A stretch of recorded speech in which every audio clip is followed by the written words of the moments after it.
LEGO is well known for their core themes like castle, western, space, and city. One thing about these core themes is how all the locations, factions, and stories are purely fictional. These sets rely entirely on you to come up with a story and characters from within your own imagination. That's where today's theme, LEGO Adventurers, breaks the mold.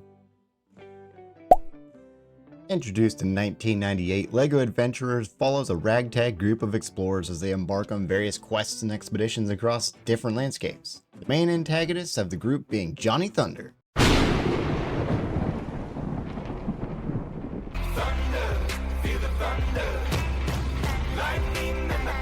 Also known as Sam Grant to those of you in the UK, and Joe Freeman to those in Germany. The Australian is characterized as an archaeologist, sporting khaki, leather, a red bandana, and a bush hat to boot. Remind you of any characters you've seen?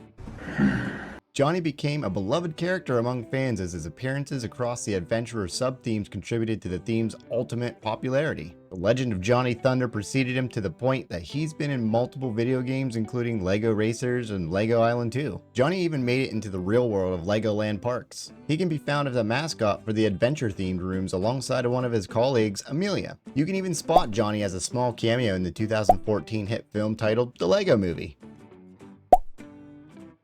Outside of Johnny Thunder and his team, what makes this Adventurers theme so different?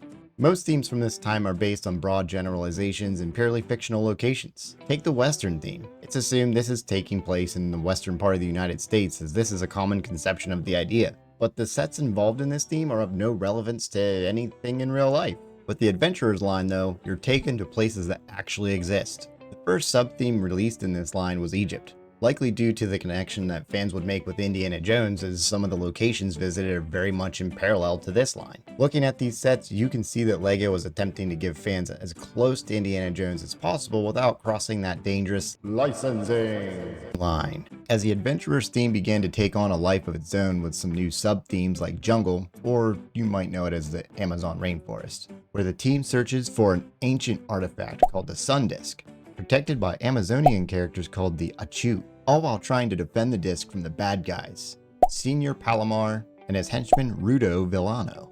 You just gotta love the absolute fun LEGO had with creating this sub-theme, as one of the lines of the Achu is, "No one dare sneezes at the power of a Jew." Then we have Dino Island. Being the only sub-theme to not be based on a real-life location, its focus was entirely derived from the Jurassic Park films. Much like the Egypt sets, this one very closely toes that line of licensing by creating a storyline very similar to that of the films.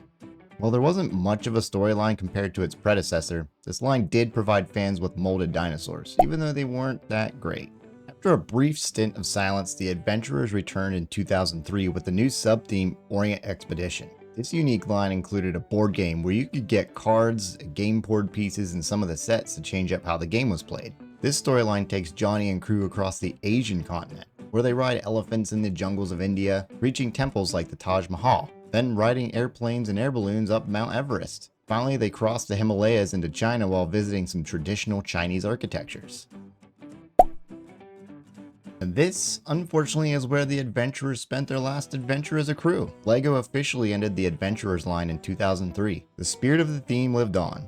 As we previously mentioned, Johnny Thunder and some of the theme's elements lived on in other platforms like video games, movies, and Legoland rides and rooms. In 2011, LEGO attempted a similar theme called Pharaoh's Quest, using similar elements from the Adventurers Egypt line. This theme followed an archaeologist by the name of Archibald, who discovers long-lost treasures of the pharaoh Amset-Ra.